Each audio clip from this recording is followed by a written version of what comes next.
Welcome back.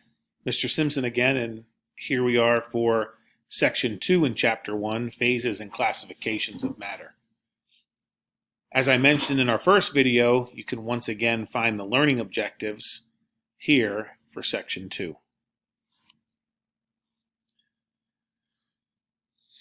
Matter is described as anything that has mass and takes up space. I'm sure you've heard that definition before. Here we are indicating the three states or phases of matter and their definition. Again, I think this will be a review for many of you. A solid has a fixed shape and volume. A liquid takes shape of the container, forms horizontal surface, has a fixed volume. So you often hear people say, does not have a definite shape, takes the shape of the container, but does have a definite or fixed volume. And the gas expands to fill its container, so does not have a definite shape nor a definite volume. It has the volume of the container. This will be an important concept later when we come back to behavior of gases and gas laws. There is a fourth state, and that is plasma. And you see the definition of a plasma here, a gaseous state of matter that contains an appreciable amount of electrically charged particles. The most common example of a naturally occurring state of plasma is a star, or for example, our sun. Some examples of man-made plasma, states of plasma, are fluorescent lights or television screens are some man-made examples.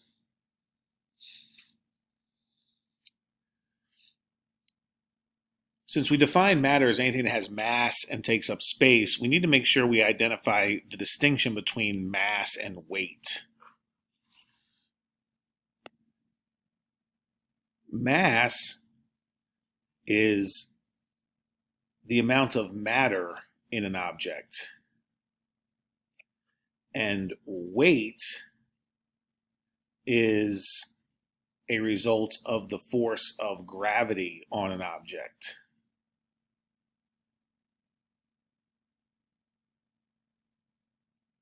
So an object has the same mass both here on Earth and on the moon, but the weight of that object would be different here on Earth as opposed to on the moon because the force of the gravity on that object would be different.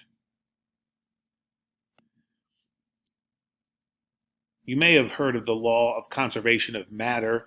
No detectable change in the total quantity of matter present when matter converts from one type to another. More specifically or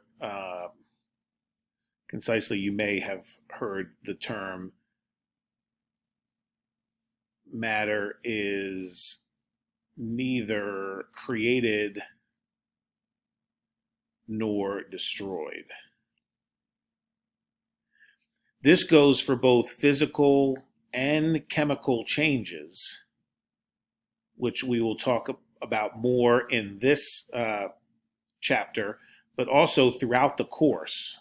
You remember there was quite a few references to changes in matter as we think about what we're going to be working through throughout the year in chemistry.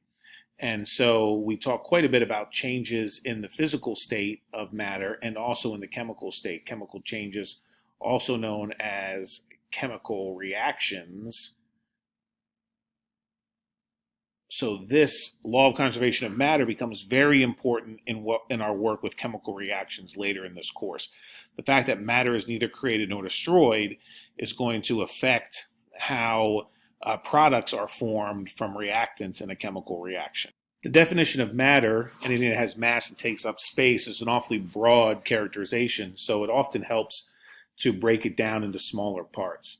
Ultimately, what we would like to be able to do is to classify different types of matter into one of four categories: heterogeneous mixture, homogeneous mixture, elements, or compound. So the first question we ask ourselves is, does it have a constant properties and composition? If the answer is no, then we have a mixture.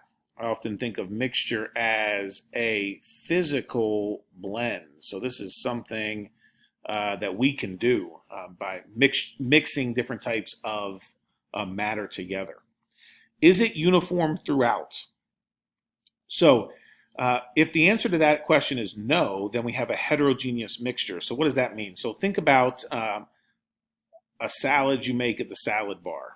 Okay, this would be an example of a heterogeneous mixture. I take different parts and I create a physical blend, put them all together, put my dressing on, and mix it all up real well. But I can still see all the different parts of my salad. I can still see the lettuce, the tomato, the croutons, whatever I put in there. So that is an example of a heterogeneous mixture. Back to our question, is it uniform throughout? If the answer is yes, then I have a homogeneous mixture. So again, it's a physical blend of putting matter together and mixing it around. But then if I can no longer see the parts that make up that mixture, then it is a homogeneous mixture. Obviously here, a common example here is milk. The milk you purchase is a homogeneous mixture, homogenized milk. So you can no longer see the different parts that went into that mixture.